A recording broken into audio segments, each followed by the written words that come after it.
Luke 20, day 20, one chapter a day until we read the full Gospel of Luke, guys. Only a few days left as we're already at the 20th.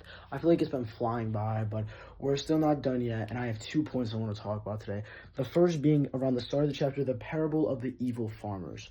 So instead of referring to them as what they're called in the parable, I'm going to call them how Jesus considers them in the story. So we have the original farmer, who is God. Then we have the tenant farmers, who are the Pharisees. Then we have the servants, who are going to retrieve the crop. The servants are the prophets. And then, of course, we have the farmer's son, who is Jesus.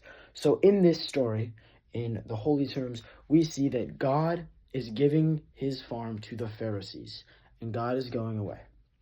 Then these Pharisees are taking care of the world until it's time to harvest the crop.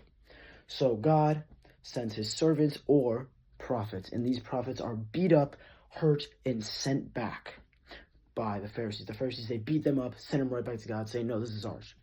Finally, God decides to send his son, the heir of his estate, Jesus Christ, to come to our world. And guess what? Just like this, they murder him. Quote, but when the tenant farmers saw his son, they said to each other, here comes the heir of the estate. Let's kill him and get the estate for ourselves. We are the crop, guys. But the Pharisees back then, they were lying and twisting the words. They were making them seem all lovey-dovey when really they were also hurting the world. So just like God did in this story, he is going to send Jesus to come and rid the world of their sins. Now, the discussion about resurrection. Later, the Pharisees, they hate Jesus, by the way. They hate Jesus, these Pharisees. So they disguise themselves and ask a question about resurrection. And Jesus replies, those worthy of being raised to the dead will neither marry nor be given in marriage, and they will never die again. In this respect, they will be like angels. They are children of God and children of the resurrection. Guys, you remember when we die, and if we go to heaven, there are some things. You will not know anybody. If they didn't make it to heaven, you will not know them. Any love you had, any sin you had, that will be gone.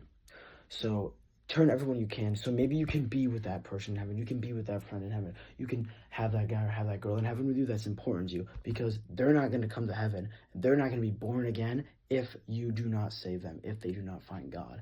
So always remember that. The resurrection, there's no marriage, there's no nothing. It's just you, God, and everybody else in heaven. Jesus loves you guys. See you tomorrow.